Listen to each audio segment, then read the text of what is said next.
Il n'y a d'histoire que contemporaine. La phrase de Benedetto Croce est bien connue. L'islam occupe, depuis la fin de la guerre froide, la place de l'autre. Et par conséquent, pour illustrer cette phrase de Croce, il suffit de voir comment les programmes scolaires ont évolué. Alors que j'étais dans l'enseignement secondaire, la guerre froide avait évidemment une place majeure, alors qu'aujourd'hui, l'islam occupe une place tout à fait privilégiée. Je ne veux pas dire par là que l'étude de l'islam soit superfétatoire, bien au contraire. Je veux simplement expliquer que les historiens, lorsqu'ils travaillent, élaborent des problématiques qui répondent aux questionnements de leurs contemporains. Et les ministères, lorsqu'ils établissent des programmes, tentent de répondre, bien entendu, à l'actualité et à chercher dans les programmes d'histoire ce qui peut expliquer l'actualité. Donc il ne s'agit ici certainement pas de leur en faire le reproche.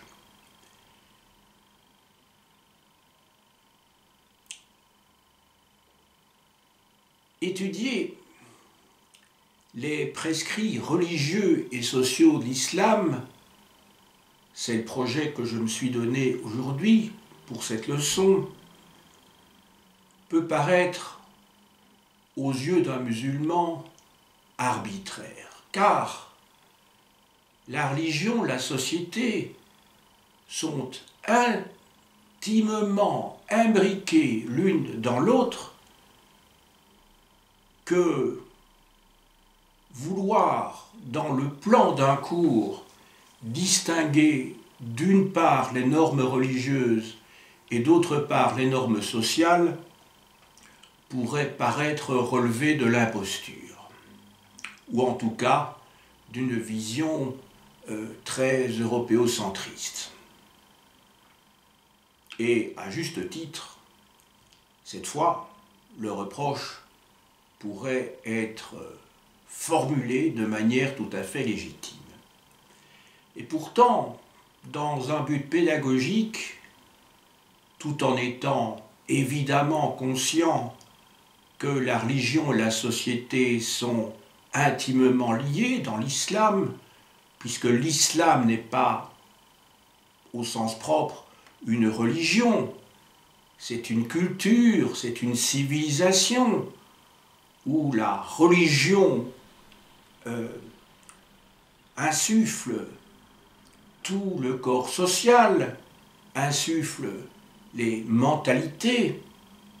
Il n'en demeure pas moins qu'un certain nombre de prescrits sociaux sont tirés d'un certain nombre d'écrits, de coutumes, qui se sont dégagés du Coran. C'est ce que nous allons voir ensemble dans la suite de cet exposé. Je commence donc par les normes religieuses. Celles-ci ont pour source essentiellement la sourate numéro 2, qui, suivant la traduction que l'on utilise, s'appelle la sourate soit de la vache, soit la sourate de la génisse. Bien sûr, pour préparer ce cours, j'ai lu et relu attentivement cette sourate tout à fait fondamentale.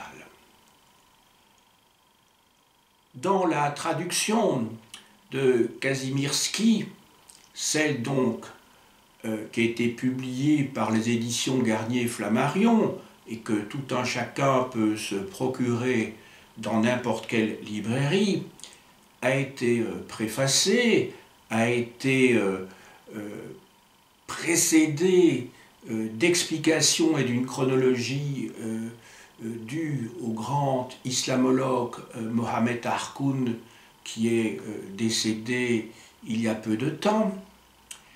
Et d'autre part, je me suis aussi référé, bien entendu, au texte qui est lu et entendu surtout par les musulmans dans les mosquées. En tout cas, une grande partie des musulmans, puisque vous savez que l'islam est divisé en différents courants, et puisque je vis en Belgique et que pendant longtemps, et encore aujourd'hui, c'est la traduction qui a été diffusée par la Ligue islamique mondiale qui était diffusée, il m'a semblé nécessaire de recourir donc à cette autre traduction.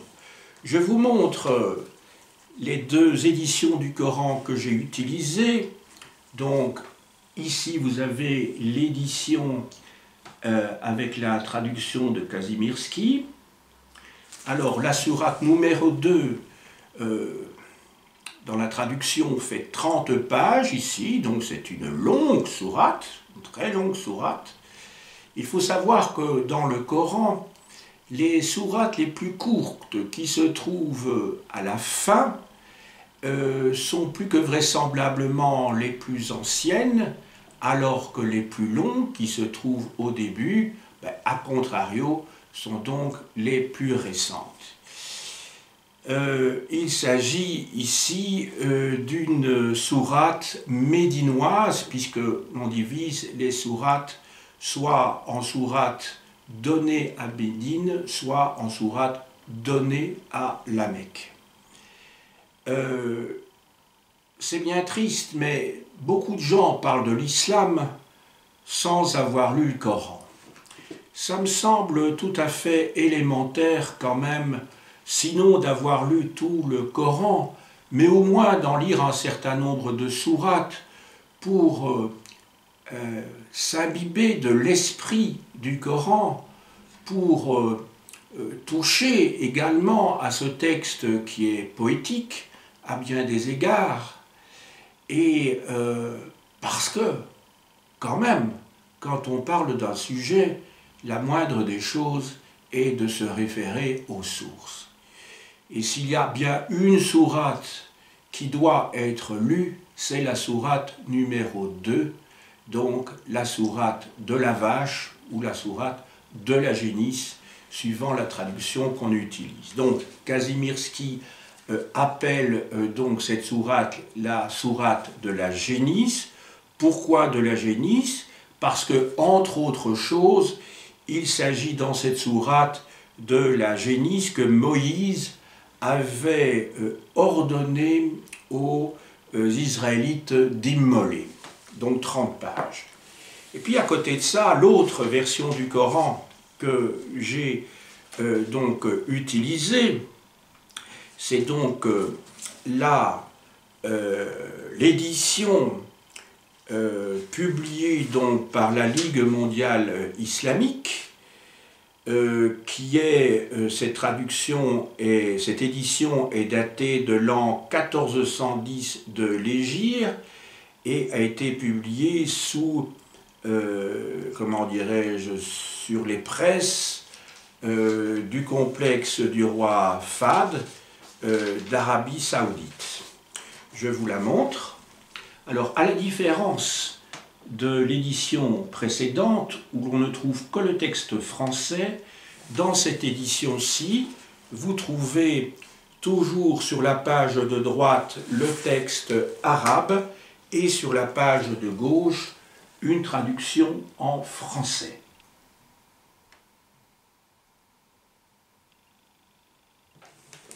Je rappelle que l'arabe se lit de droite à gauche, et par conséquent, lorsque l'on veut entamer la lecture du Coran, même avec une traduction en vis-à-vis en français, il faut donc partir de l'arrière du livre dans laquelle se trouve, où l'on commence par la sourate numéro 1. Alors dans cette traduction ici, je vous montre ici la première page de la sourate numéro 2, donc dite la vache, donc El-Baqara. Voilà comment ça se présente.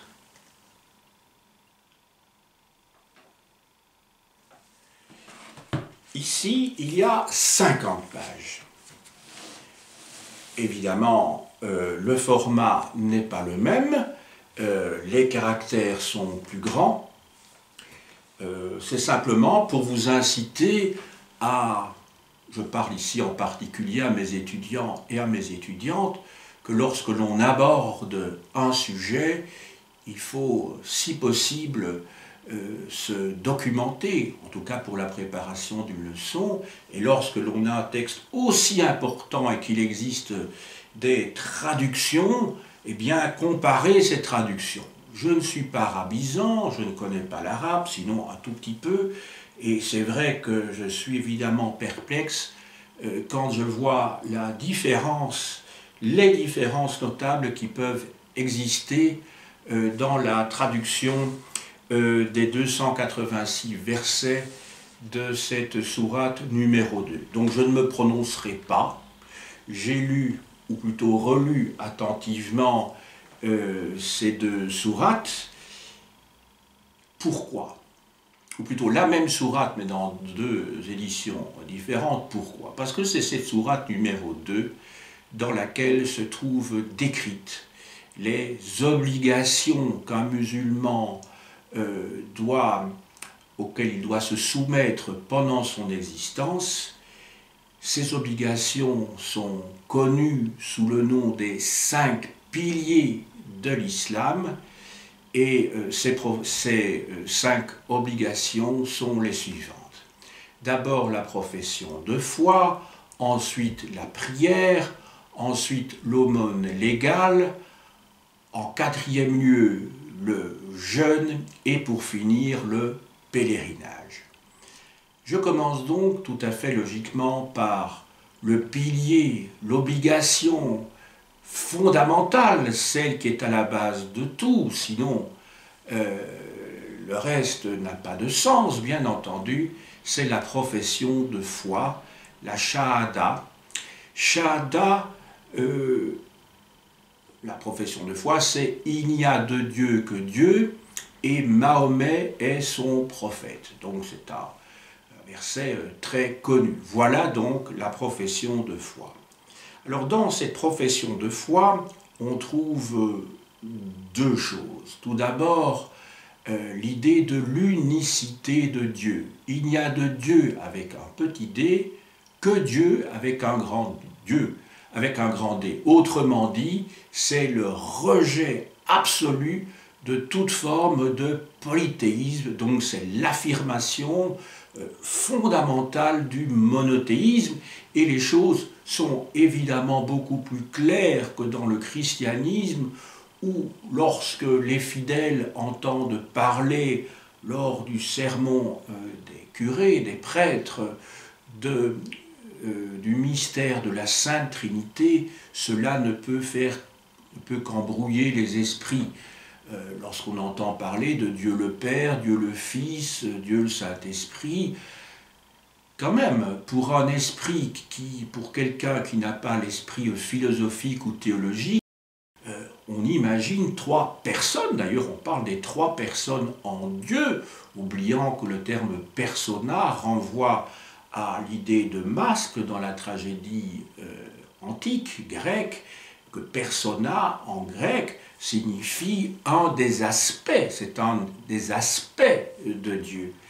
Et par conséquent, enfin moi je me souviens lorsque j'étais enfant, j'imagine comme la plupart des gens, Dieu le Père avec une grande barbe blanche, Dieu le Fils, donc Jésus, plus jeune par définition, puisqu'on ne pouvait pas se le représenter autrement que par analogie avec l'être humain, donc avec une barbe noire, et puis le Saint-Esprit étant cette colombe qui se situe à côté ou au-dessus de Dieu le Père et Dieu le Fils. Ce qui a pu conduire, bien entendu, à des hérésies qui ont été condamnées, puisque le christianisme est bien monothéiste et non pas polythéiste. Les choses sont très clairement affirmées donc dans le Coran. Il n'y a de Dieu que Dieu, et Mahomet est son prophète, ce qui signifie Mahomet est le dernier des prophètes, c'est le dernier prophète, le messager de Dieu qui va clore la prophétie. Autrement dit, l'islam s'inscrit explicitement dans une tradition bien ancienne. Les prophètes précédents ne sont pas niés, bien au contraire, simplement le message qu'ils ont transmis était partiel, et c'est Mahomet qui peut ainsi, par sa voix, transmettre le message complet d'Allah, donc de Dieu. Alors, la profession de foi indique, d'une part, et affirme très clairement l'unicité de Dieu. C'est aussi un acte qui affirme aussi la soumission des fidèles à Dieu, et le simple fait de prononcer la shahada fait de vous un converti. Si vous êtes sincère, bien entendu, au moment où vous prononcez donc cette phrase. Il s'agit donc d'une conversion, d'une soumission totale du fidèle à son Dieu. Deuxième pilier de l'islam, c'est la salat, c'est-à-dire la prière. Alors cette prière peut se faire ou plutôt doit se faire à différents moments de l'existence du musulman. Il y a tout d'abord la prière quotidienne, il y a ensuite la prière hebdomadaire. La prière quotidienne est une prière individuelle. La prière du vendredi, donc la prière hebdomadaire, est une prière collective en un lieu précis que je vais nommer dans quelques minutes. Cette prière individuelle, donc la première, se fait 5 fois par jour. Il y a des rites précis à suivre lorsque l'on va prier. Le fidèle va prier sur un tapis qui l'oriente dans la direction de la Mecque. Autrement dit, il va se positionner différemment suivant la place qu'il occupe sur le globe, cela va de soi. Et le but de la prière est, à nouveau, comme dans le cadre de la profession de foi, de montrer, d'affirmer sa soumission complète à Dieu. Il y a des gestes précis qui sont associés à la prière, pas seulement donc l'orientation du fidèle vers la Mecque, il y a des gestes, on bouge, on effectue un certain nombre de mouvements précis pendant la prière. Cette prière s'exprime donc par des paroles, et donc il s'agit d'un acte, je dirais, sacré. Quand je dis sacré, qui relève, comment dirais-je, de la religion. Il ne s'agit pas d'un acte quelconque. À ce moment-là, on se coupe du monde profane, c'est-à-dire du monde qui n'est pas justement marquée par la sacralité, par la religiosité. Alors maintenant, cette prière, elle est, dans les pays musulmans tout au moins, appelée par un personnage qui s'appelle le muezzin. Alors le muezzin, c'est en fait, je dirais, un personnage que l'on pourrait, à titre de comparaison, mettre en parallèle avec, j'allais dire, le sacristain ou le bedeau chez les catholiques. Celui qui va sonner les cloches. C'est ça le rôle du muezzin. Il appelle à la prière. Aujourd'hui, d'ailleurs, le muezzin qui se trouvait toujours au-dessus du minaret, maintenant le muezzin est souvent remplacé par des haut-parleurs que l'on met en marche automatiquement depuis le bas du minaret et quand je dis automatiquement, c'est sans doute, je n'en sais rien, mais programmé à l'avance, un petit peu comme un réveil matin, et c'est ce qui permet aux habitants d'une localité, voire d'une ville, d'entendre, quel que soit l'endroit où l'on se trouve, donc que c'est le moment de prier. J'ai été en voyage dans le pays de la planète où le nombre des musulmans est le plus important, je ne vais pas dire de bêtises, mais je me demande s'il n'y a pas près de 200 millions d'Indonésiens, quelque chose comme ça. C'est le pays où le nombre de musulmans est le plus important. Et je me souviens que dans les villes que j'ai visitées, avoir entendu vraiment, pratiquement au même moment, les différents muezzins, ou en tout cas les haut-parleurs, fonctionner en même temps dans la ville, et donc ça pose un petit problème, évidemment, quand on est un leftar, lorsqu'on est un occidental, c'est qu'on a de multiples réveils matins, si vous voulez, qui fonctionnent en même temps. Mais enfin, comme touriste, on est là comme hôte, et donc il paraît tout à fait logique de s'habituer aux coutumes de ceux qui vous accueillent dans leur pays. Alors, en ce qui concerne maintenant la prière collective, celle-ci, je vous l'ai dit tout à l'heure, a lieu une fois par semaine, le vendredi. Le vendredi, c'est le moment où la communauté des fidèles se rassemble dans un lieu précis qui est la mosquée.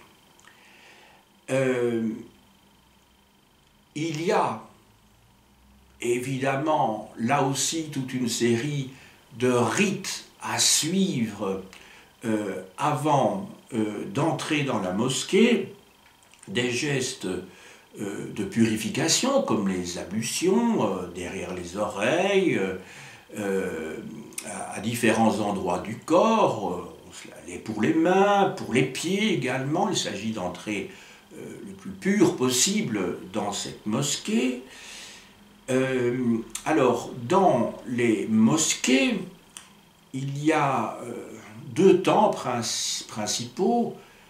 Celui de la prière, bien sûr, puisque c'est l'objet même du déplacement des fidèles, des musulmans vers ce lieu, et il y a aussi le sermon de l'imam.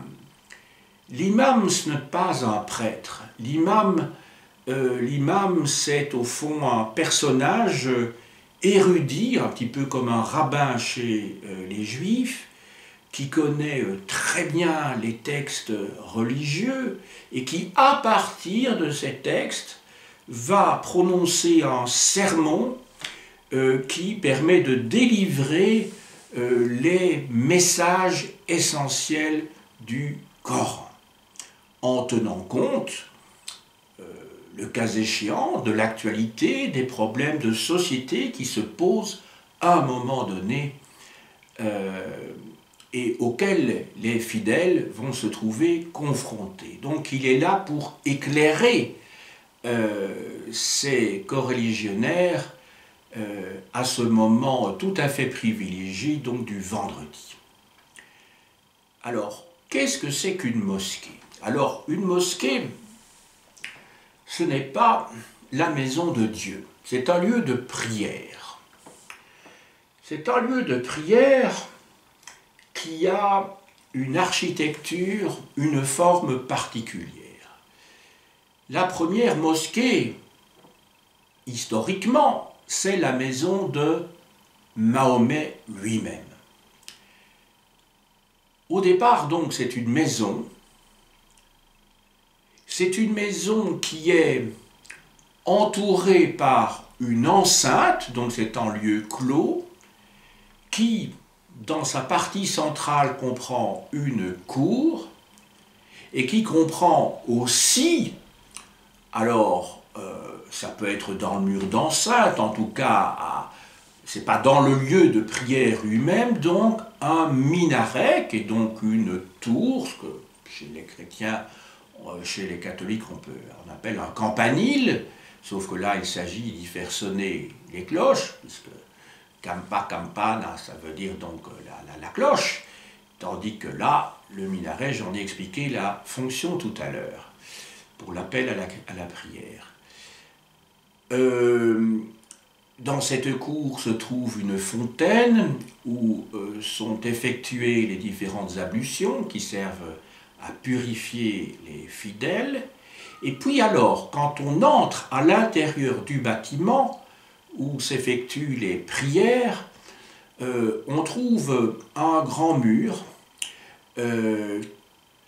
qui a une signification bien précise. C'est la Qibla qui donne l'orientation des fidèles au moment de la prière. Dans ce mur, la Qibla, on trouve le mihrab, qui est une niche qui indique précisément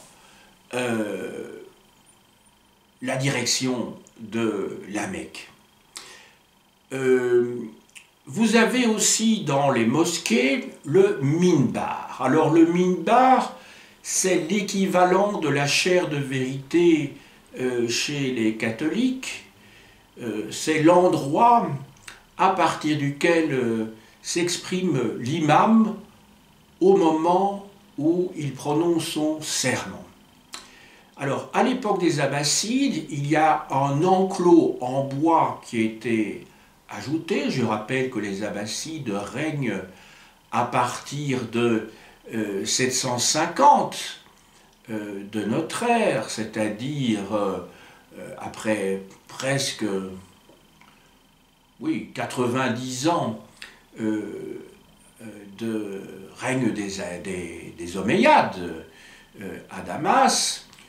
Les Abbassides, eux, s'installent à Bagdad, donc plus à l'est, et c'est ce qui explique, entre autres choses, qu'ils vont être fortement influencés par la culture persane.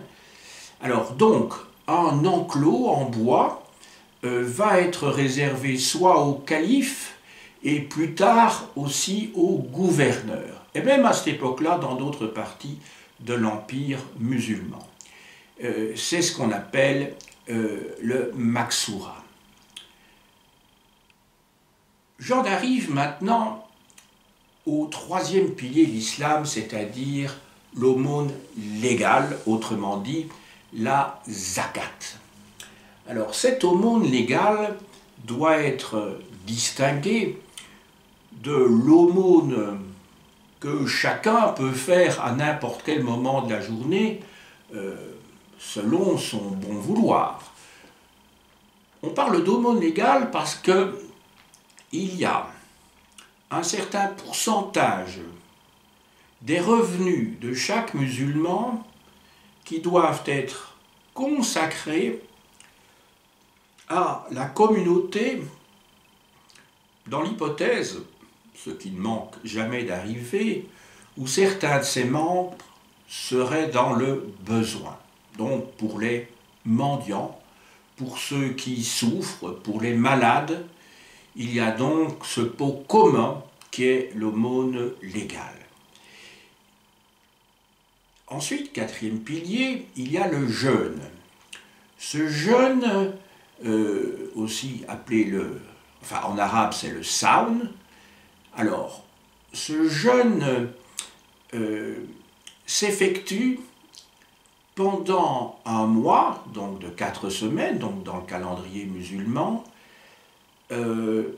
qui, par comparaison avec le calendrier grégorien que nous utilisons, bouge, puisque nous n'avons pas le même calendrier. Le calendrier musulman annuel et les années dans le calendrier musulman sont plus courtes, et par conséquent, chaque année civile, dans le calendrier grégorien, chaque année civile voit le ramadan, c'est-à-dire le mois pendant lequel s'effectue le jeûne, voit ce jeûne avancer chaque année de 15 jours approximativement. Voilà, donc ça veut dire que si le ramadan, une certaine année, se situe au mois de juillet, il est évident que, disons que les 15 premiers jours de juillet, ça veut dire que par rapport au calendrier grégorien, l'année suivante, ce ne sera plus la première quinzaine de juillet, ce sera la deuxième quinzaine du mois de juin.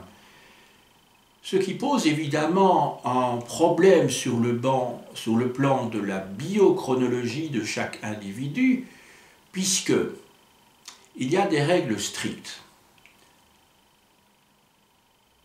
La règle de base est la suivante, c'est que il faut jeûner entre, donc on ne peut pas absorber d'aliments, on ne peut pas absorber d'eau, donc non plus de liquide, entre le lever du soleil et le coucher du soleil. Donc on voit tout de suite que si le ramadan se situe pendant les mois d'été, inévitablement, la journée étant beaucoup plus longue, il sera demandé un effort très important aux fidèles. Alors que si on est en plein hiver, c'est-à-dire, en plein hiver, soyons justes, disons, si l'on est sur la période à cheval sur le solstice d'hiver, on aura inévitablement des jours courts et le ramadan, le jeûne, sera donc beaucoup plus supportable. Il faut donc bien retenir que ramadan n'est pas synonyme de jeûne, c'est le nom d'un mois, au même titre chez nous que le mois de février, mars, avril, c'est le nom d'un mois. Et c'est de manière télescopique, je dirais, abrégée, que l'on dit c'est le ramadan. En fait, c'est le mois pendant lequel on jeûne. L'islam, toutefois, tient compte d'un certain nombre de cas, parce que le ramadan pourrait sembler insupportable, et il le serait incontestablement si ceux qui auraient des difficultés à le suivre devaient respecter cette règle impérative selon laquelle on ne peut pas manger, on ne peut pas absorber d'aliments entre le lever et le coucher du soleil. Donc il y a un certain nombre de cas qui permettent d'échapper à cette règle.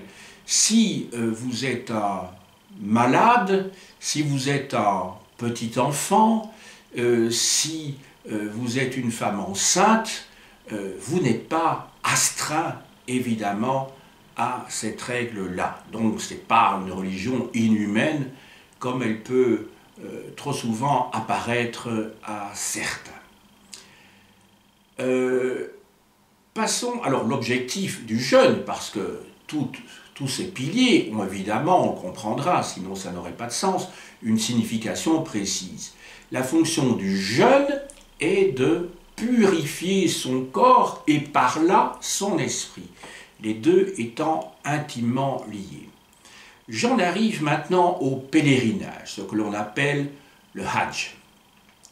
Ce pèlerinage à la Mecque doit être effectué une fois au moins par les individus aisés pendant leur existence. Autrement dit, si vous n'en avez pas les moyens, si vous êtes faible, si vous êtes un vieillard et que vous n'avez pas eu l'occasion de faire ce pèlerinage pendant votre existence, et que vous êtes devenu trop vieux et que vous risquez gros pour votre santé en vous déplaçant à la Mecque, vous en êtes exempté. Donc une fois de plus, on voit que le côté inhumain qui est hélas trop souvent présenté lorsque l'on parle de l'islam ne correspond pas du tout à la réalité. Alors, je l'ai dit, ce pèlerinage a pour destination la Mecque. Il doit se faire au moins une fois dans l'existence d'un individu sous réserve des exemptions que j'ai mentionnées. Et ce pèlerinage a une fonction, c'est d'abord de commémorer, de rappeler un certain nombre d'épisodes de la vie de Mahomet, quand il était justement à la Mecque. Ça fait un petit peu penser à un certain nombre de cérémonies chrétiennes, par exemple, mais cet épisode-là évoque d'autres aspects qui ne sont pas les mêmes. Quand on parle de la passion du Christ et que l'on voit qu'il y a des cérémonies qui sont menées au moment de la Pâque chrétienne, eh bien là, il y a aussi une foule de fidèles qui tient à s'arrêter aux différentes stations où le Christ a souffert. Ici, il ne s'agit pas de souffrance, mais il s'agit de moments qui sont significatifs et tout à fait cruciaux dans l'histoire légendaire de Mahomet. Quand je dis légendaire, je ne veux pas ici exclure les aspects historiques, mais il faut bien reconnaître, comme dans toutes les religions, il y a un certain nombre d'événements qui nous sont présentés comme historiques, mais qui eux-mêmes résultent d'une tradition orale, d'une tradition gestuelle, mais que nous n'avons pas d'écrits à proprement parler, en tout cas d'écrits contemporains. Les écrits que nous possédons sont bien postérieurs, parfois un siècle et demi après Mahomet lui-même. Il faut attendre l'époque des Abbassides, en fait. Pour l'époque des Omeyyades, on n'a pas grand-chose, en fait. Pour que le Coran soit véritablement rédigé et connaisse la forme canonique qu'il aura dans une partie de l'islam, en tout cas. Et quelles sont donc ces étapes lors de ce pèlerinage à la Mecque? Un certain nombre de séjours, de jours dans ce pèlerinage sont consacrés, une fois qu'on est arrivé, à un certain nombre de gestes que l'on pourrait dire quasiment liturgiques. Le premier jour du pèlerinage, les pèlerins effectue un certain nombre de circumambulations autour de la Kaaba, c'est-à-dire ce grand cube recouvert d'une tenture noire, et dans ce cube se trouve intégrée une météorite noire qui était l'objet d'un culte avant l'installation de l'islam. Il s'agit donc d'une référence à un culte païen.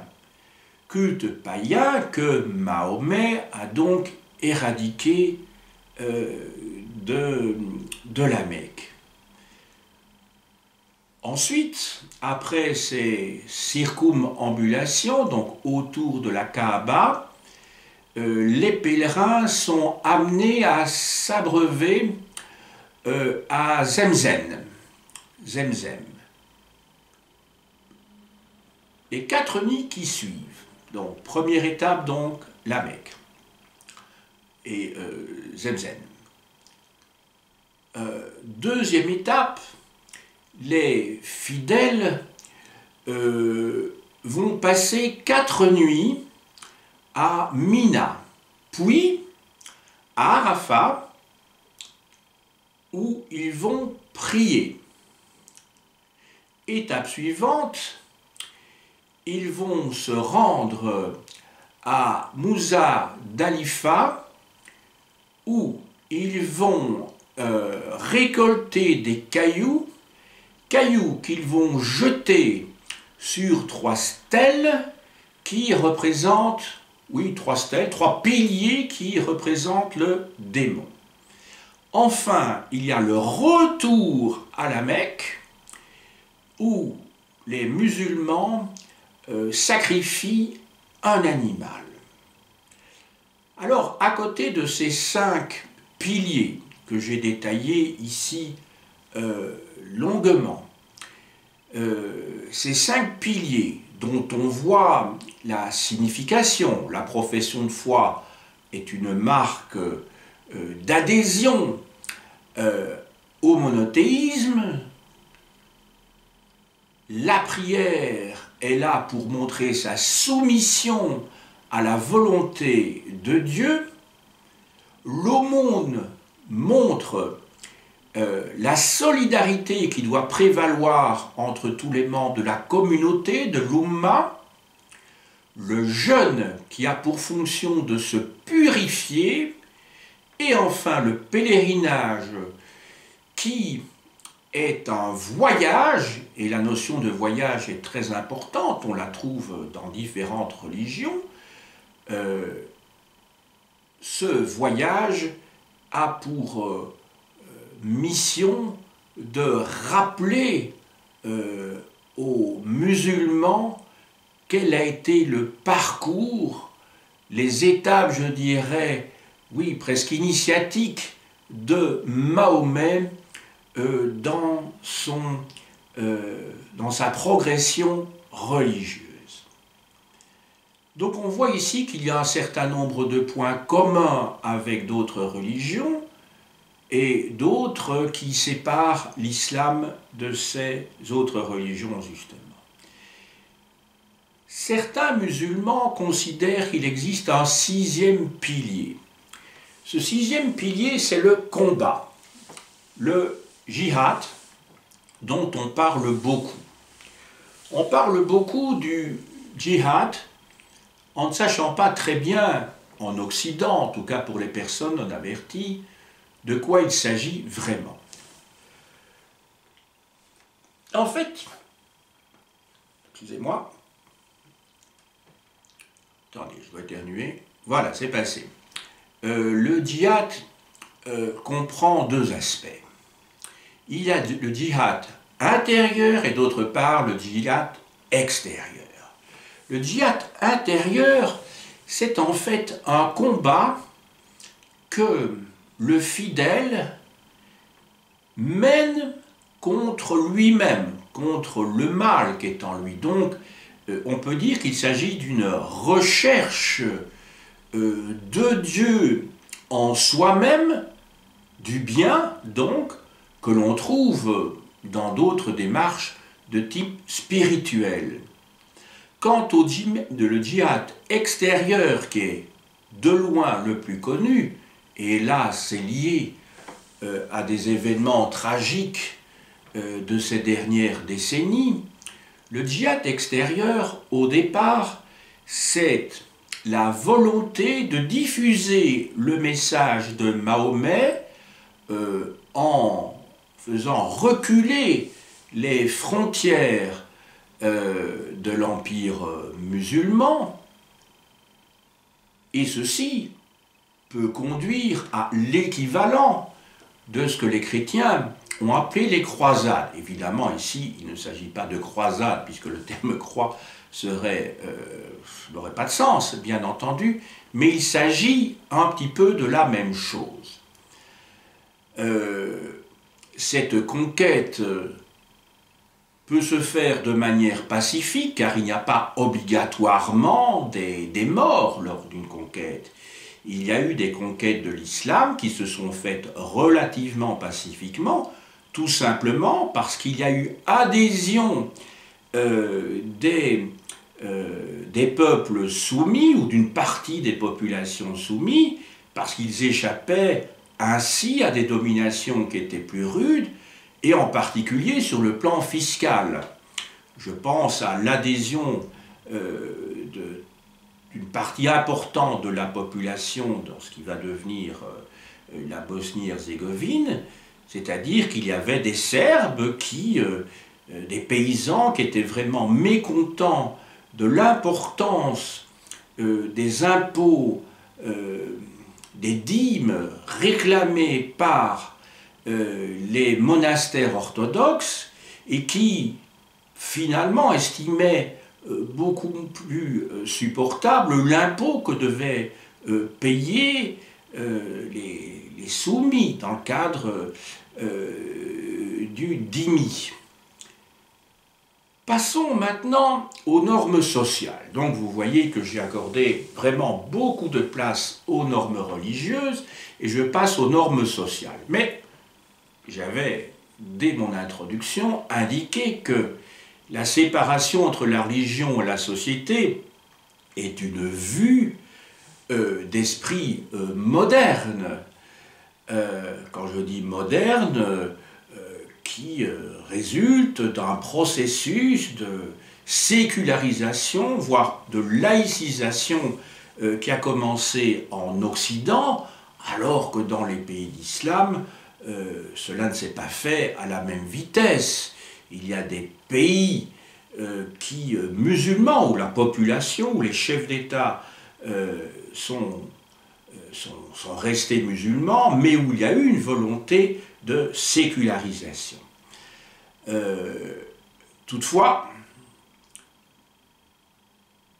religion et société, c'est-à-dire religion et droit aussi, sont intimement liés dans de nombreux cas. Et c'est ce que mettent en avant constamment les partis d'extrême droite en Europe lorsqu'ils invoquent constamment le risque de voir la charia s'imposer dans nos régions, c'est-à-dire la loi islamique, le jour où les musulmans deviendraient majoritaires. C'est un fantasme qui est constamment évoqué par ces partis politiques qui souhaitent un régime autoritaire, qui ont des programmes xénophobes, voire racistes. Et hélas, ces partis ont connu ces dernières années une progression très importante dans nos pays, inquiétant encore, profitant du désarroi des populations pour des raisons économiques et sociales par ailleurs. Ces normes sociales trouvent leur expression dans la législation d'une part et dans les coutumes d'autre part. Je commence par la législation. Quelles sont les sources de la législation islamique pendant le Moyen-Âge? Elles sont de deux natures. Tout d'abord, il y a des sources qui sont liées aux origines, à la tradition pré-islamique et proche-orientale, et d'autre part, il y a des sources de cette législation qui, elles, sont proprement musulmanes, puisqu'elles ont leurs racines, d'une part dans le Coran, d'autre part dans la Sunna, qui est composée de hadiths, c'est-à-dire les dits de Mahomet, qui ont été d'ailleurs rassemblés dans la Sira, c'est-à-dire la biographie de Mahomet.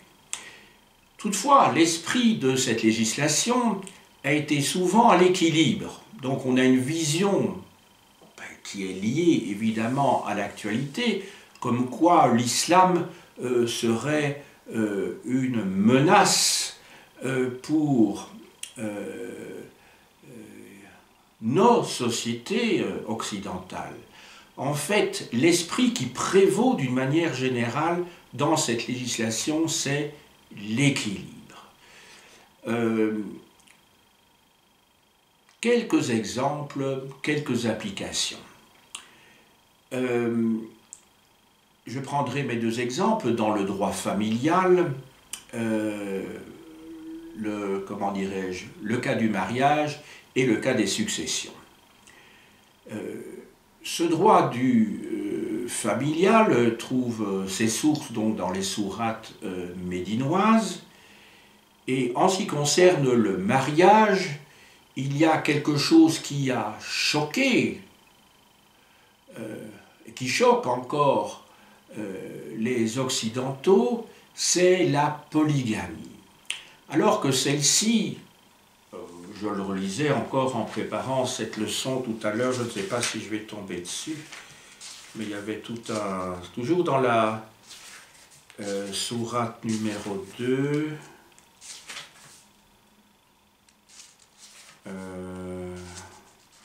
bon, je ne l'ai pas tout de suite sous la main. Ah oui, voilà, donc ici je suis dans les sourates, alors les sourates où il est question des femmes.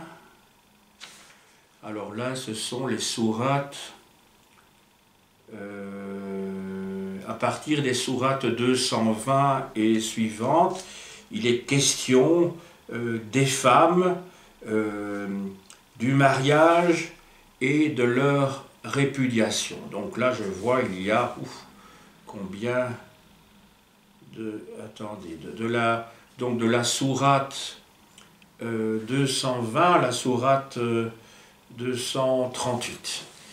Alors, le statut des femmes, c'est une question dont on parle souvent, en particulier à propos du voile. La polygamie existait à l'époque où Mahomet enseignait sa doctrine, et la polygamie s'explique par un contexte social bien particulier, où il s'agissait d'assurer la descendance, et surtout à partir du moment où l'islam s'impose, d'assurer la diffusion de la pensée, de la théologie islamique. Donc il y a un contexte social, un contexte religieux. Alors, ce qui est prévu dans le Coran, c'est que les hommes peuvent épouser 4 femmes, c'est le grand maximum, on ne peut pas dépasser 4 femmes, mais cette possibilité est assortie de conditions très claires. Il faut pouvoir assurer une vie décente, non seulement à ces femmes, mais aussi à leurs enfants, bien sûr. Donc, seuls les hommes qui disposent de revenus aisés peuvent se permettre d'épouser plusieurs femmes. Donc ce n'est pas permis à tout un chacun. Ça, c'est la première chose. Ensuite, en ce qui concerne les successions, puisque c'était le deuxième cas que je voulais évoquer avec vous, le Coran prévoit le partage entre tous les enfants du défunt, y compris les filles, je dis bien y compris les filles, y compris les femmes donc, ce qui pose évidemment un problème qui n'est pas résolu de la même manière, suivant que vous soyez nomade ou suivant que vous soyez sédentaire. Pour les nomades, ça ne pose pas de problème majeur, bien entendu, puisque les nomades ne possèdent pas de biens immobiliers et les nomades possèdent des biens mobiliers, mais qui ne sont pas en très grand nombre.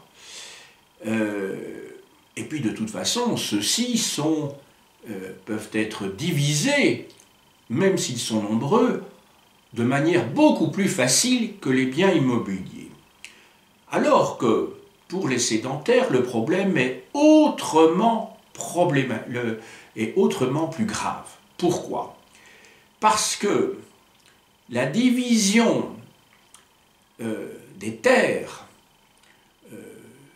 du père, après son décès, ne peut que conduire à un morcellement des terres qui devient à terme tout à fait suicidaire, à l'appauvrissement de tous les membres de la famille, et par conséquent, ça a posé de gros problèmes.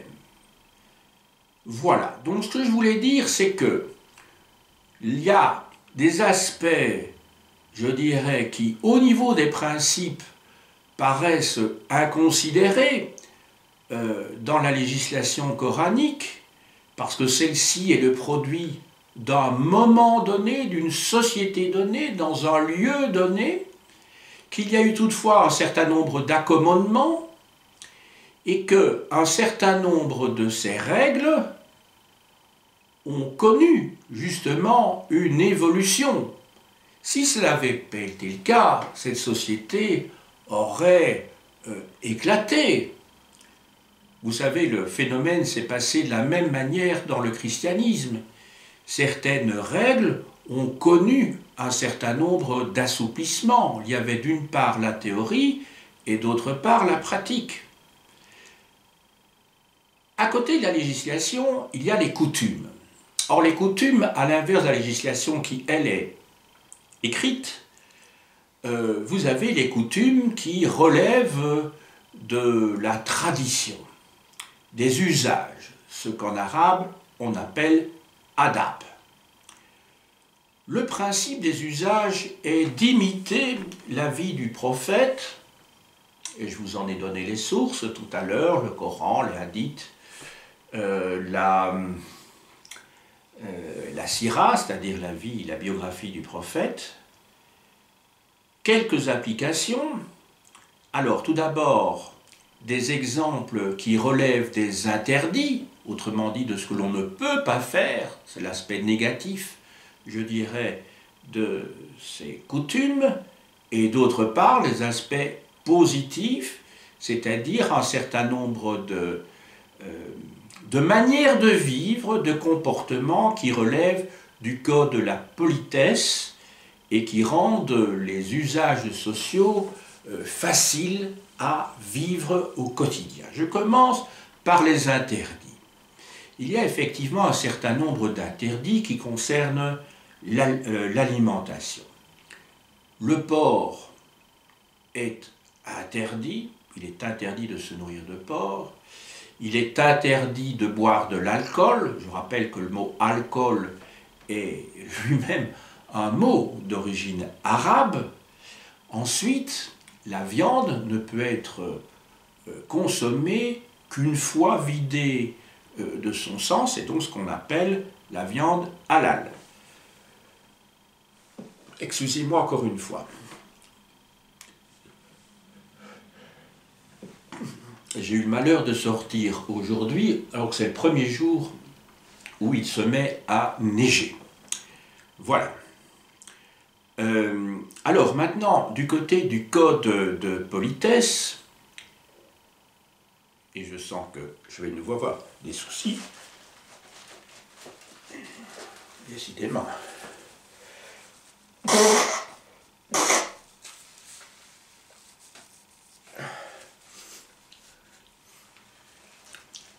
Il y a tout d'abord ce qui concerne la table, l'alimentation. À table, on mange avec la main droite. Ensuite, en ce qui concerne, oui, voilà, il y a aussi l'interdiction de manger de l'ail avant d'aller à la mosquée. Au fond, j'aurais pu placer cette mesure également dans les interdits, bien sûr. Alors, à côté de cela, dans le code de politesse, il y a encore d'autres interdits, mais qui appartiennent, je dirais, à des codes sociaux. Je crois qu'il n'y a pas moyen d'utiliser d'autres termes à ce sujet-là. C'est que pour l'habillement, le luxe n'est pas permis, et de même, je dis bien à l'origine, l'habitat ne peut pas comprendre d'objets luxueux, sinon peut-être les tapis. Donc, vous voyez qu'il y a un certain nombre d'interdits alimentaires, qu'il y a des interdits qui sont liés au luxe. Donc, ce sont les deux grandes catégories qui appartiennent à ces règles qui sont explicites, mais qui très rapidement, comme c'est le principe, je dirais, des règles, sont complètement intégrées dans la vie des individus sans qu'ils ne doivent percevoir ces interdits comme quelque chose de perturbant. D'autant plus que tous ces interdits ont une fonction dont il ne m'appartient pas ici d'expliquer l'origine du point de vue historique ou anthropologique. Il y a une différenciation aussi entre nomades et sédentaires, comme j'avais pu l'évoquer tout à l'heure à propos des successions, à propos de la propriété. Et qui relève cette fois des coutumes et non plus de la législation, je le dis bien. Il y a un certain nombre d'éléments dans les coutumes qui relèvent de la tradition nomade, ou plus précisément proche-orientale, comme la polygamie, la circoncision et le port du voile. Mais il s'agit bien donc de coutumes. Donc, contrairement à ceux qui affirmeraient qu'il s'agit d'une obligation dogmatique prévue dans le Coran, ce n'est pas le cas du tout. En tout cas pour le port du voile. Par rapport à la polygamie, dans les sociétés musulmanes sédentaires et non pas bédouines, donc nomades, le mariage endogamique est intervenu assez tôt pour justement, dans le cadre des successions, éviter un morcellement des terres. Quand je dis endogamique, cela veut dire mariage avec des membres de son clan ou de sa tribu. J'en arrive à ma conclusion maintenant. Alors cette conclusion portera sur les aspects idéologiques, puisque je me suis situé dans le cadre de cet exposé depuis le début, en parlant, en expliquant les prescrits religieux et sociaux de l'islam, je me suis situé très clairement dans le domaine de l'idéologie. Il n'a pas été question ici de l'économie, des fondements matériels de la société islamique. Alors, on peut distinguer d'une part des aspects religieux, d'autre part des aspects que j'appellerais plus sociologiques. Aspect religieux, tout d'abord, c'est que et je le répète plus exactement, il y a un lien étroit dans l'islam, et ici je parle dans l'islam d'une manière générale, mais plus particulièrement dans l'islam des premiers siècles, et quand je dis des premiers siècles, dans la plus grande partie de l'histoire de l'islam, il y a un lien étroit entre d'une part la loi civile et les pratiques religieuses. On a vu que tout cela est intimement lié, puisque ça s'inscrit très clairement dans le cadre d'une théocratie. Théocratie qui existe, par exemple, aujourd'hui, pour prendre deux pôles opposés, en Arabie Saoudite, pour les sunnites, ou pour les chiites, en Iran. Sur le plan sociologique, j'ai essayé de montrer qu'un équilibre était souvent trouvé et que par conséquent, ces sociétés qui fonctionnent sur une base théocratique ont pu trouver, pas partout et pas à toutes les périodes de l'histoire, mais un certain équilibre entre un équilibre social, un compromis social, entre d'une part le principe d'égalité, qui est le principe de base de l'Oumma, de la communauté, et d'autre part le principe aristocratique qui est celui des clans bédouins. J'espère que dans cette leçon, vous avez bien compris quel était mon projet. Il ne s'agissait pas pour moi de faire l'histoire de l'islam que j'ai pu expliquer dans d'autres cours. Il ne s'agissait pas pour moi non plus de faire un cours sur la religion musulmane, même si celle-ci a bien sûr été au cœur de mon propos.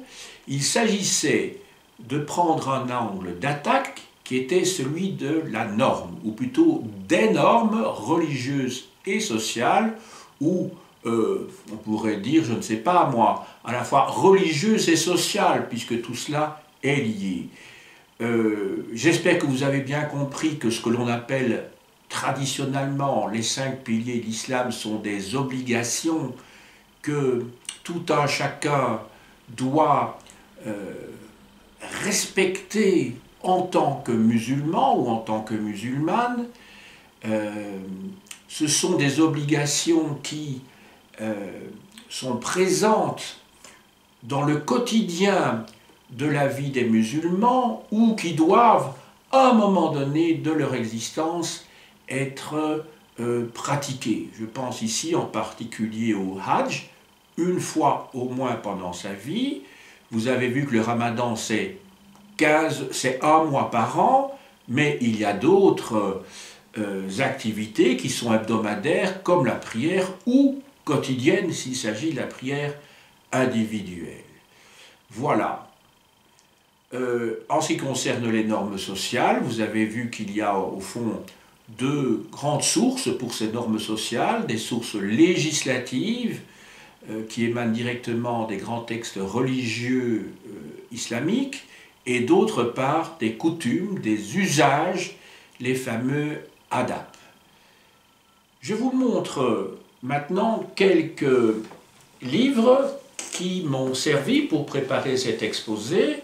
Comme j'ai déjà eu l'occasion de montrer de nombreux livres sur l'islam en d'autres circonstances, je vous renvoie à mes autres conférences et je ne montrerai ici que ceux qui m'ont servi immédiatement.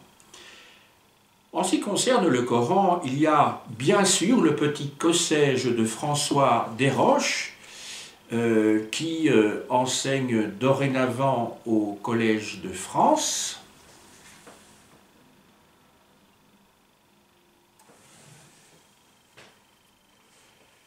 Alors, de Bernard Lewis, l'islam dans la petite bibliothèque Payot. De Louis Gardet, les hommes de l'islam approchent des mentalités aux éditions Complexes.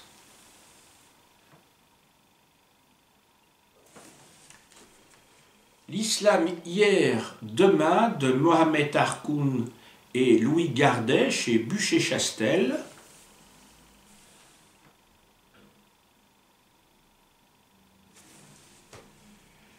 de Malek Shebel dans la collection Texto.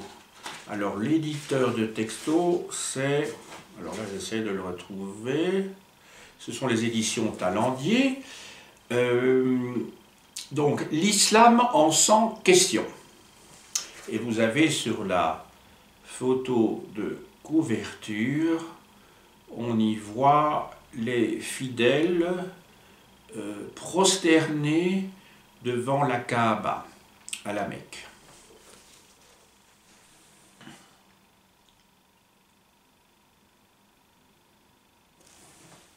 Alors c'est très récent puisque ça date de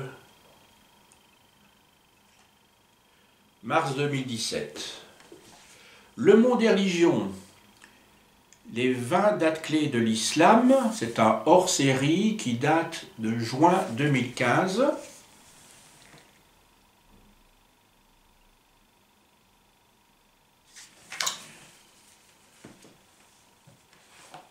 Alors, publié par Le Point, collection référence, l'islam, ce qu'il faut savoir, les textes fondateurs, et qui porte en surtitre la prière, le pèlerinage, le voile, le djihad, le halal, le mariage et les funérailles. Alors, ce numéro spécial a été publié en septembre 2016.